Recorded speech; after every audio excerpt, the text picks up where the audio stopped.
100% accurate.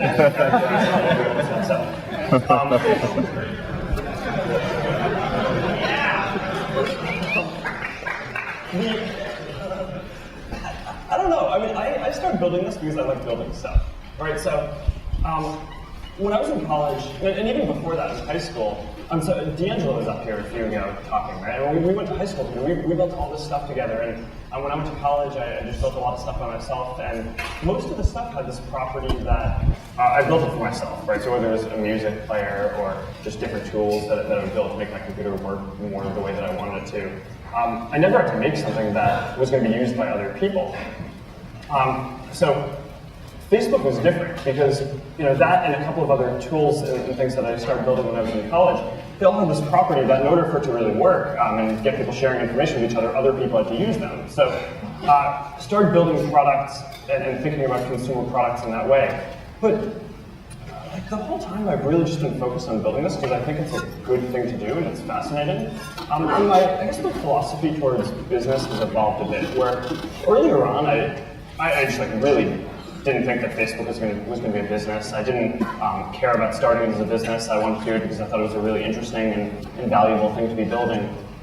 And now I guess my attitude is that I think that building a company is one of the most efficient ways in the world that you can kind of align the incentives of a lot of smart people towards making a change, right? So our goal still on a day-to-day basis is not to make as much money as possible. I mean, we run the company around break even, right? Because my view is, at least for the next few years, foreseeable future, like any money that we're making, we might as well just invest in something that is either going to make users' lives better, or developers' lives better, or some of our business partners' lives better. But there's no real point right now in having some massive profit, right? So that's kind of an extension of how I thought about it early on, was not thinking about it as making a profit early on. Now I think making it so you can align all these people's economic incentives, right? Employees, business partners, developers, advertisers, making it so you can create value for them is the thing that powers this whole system and makes it so that you can build this awesome engine of people sharing stuff.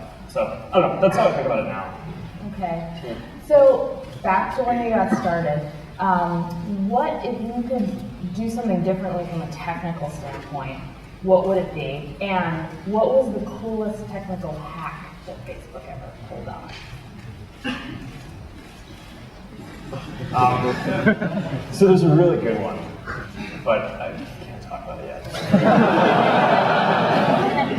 We have these hackathons, right? Every few months, it's like one of the traditions that we have in the company, and it's like an engineer. They're completely just organized organically. Like some engineer will send out an email and be like, all right, we're going to have a hackathon on this day, and the only rule is you can't work on what you work on the rest of the time. So it ends up being this huge breeding ground for future new ideas. And some mobile stuff is really interesting that people are kind of hacking on and making it so that people can build social applications across all platforms it's a big challenge today, right? Things are so segmented. Right? I mean, back when I was getting started building Facebook, there was really no question about what platform you were going to build on, right? Most people weren't building desktop software anymore. The mobile platforms weren't that evolved yet. So it was very clear, it's like, we're going to build a web thing, right? And now it's so complicated, right? I mean, people build web stuff, there's mobile web, right? There's versions that support touch, there's simpler versions for mobile on cheaper phones, there's iPhone apps, BlackBerry apps, Android apps. If you want to build an app that integrates into a social network, you build that.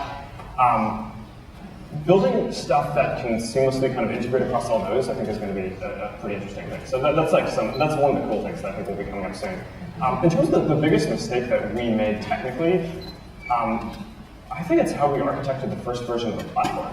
In 2006, we started working on the developer-facing version of Facebook, so that people could build, you could build social apps that go inside Facebook. And I think we just got it completely inverted, right? And I think we're actually still paying the cost of this years later. In that the interface that developers had towards building with us was this markup that we called FBML at the time. And it was all about developers putting some kind of visual representation or some visual markup on a person's profile page or Canvas pages. And it was not at all about the social graph or the data behind it or the connections that people had. So you had these applications like one of my friends built this causes application. I don't know how many of you guys know about this. So it's basically it's this way that you can raise awareness and raise money for different philanthropic causes.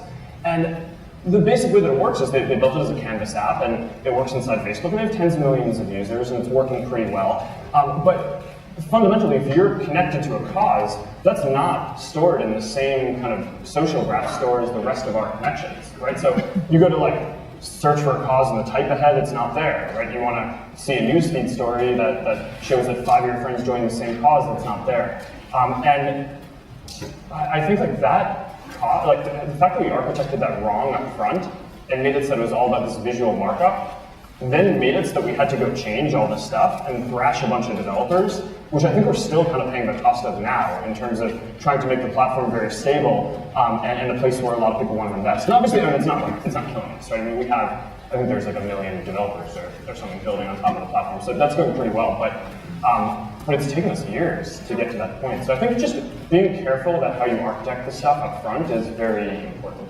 And back when you were starting Facebook, you were just dealing with the web, right? What do you think are the new challenges for people starting with web apps now? Yeah, it was so simple to build a web app back then. Right? I mean, the browsers were a lot less different than right now. To make something work in every browser is very difficult, and if you're building a complex JS app.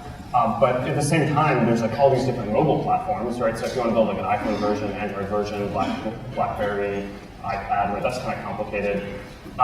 So I think that just one of the fundamental things about experiences that people are building now is that your users will experience them in a lot of different places, right? So maybe they'll use it on the web, then they'll want to take it with them and use whatever mobile phone they're using.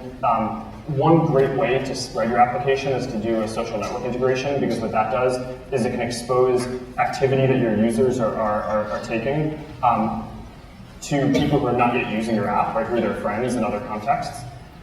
So I think that that's going to be a pretty big trend for the next 5 years, is not building an app in one place, but building what we call internally these multi-headed apps, right? It's you build something and people experience it in all these different places.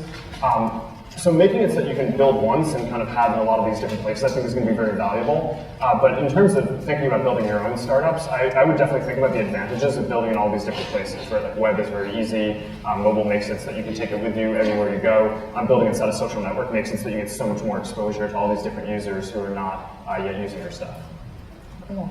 So Ron Conway was here talking earlier, and he was showcasing some of the successful entrepreneurs he knows. And he said that when he first met you, he was struck by the fact that you said, we're going to have 300 million users someday. Where did you come up with that number? And how are you sure about that? I have no idea. Everyone's got a dream, right?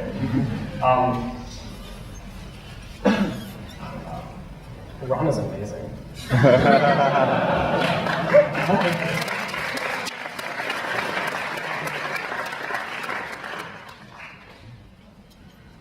don't remember? Yeah, no, I honestly, I don't remember.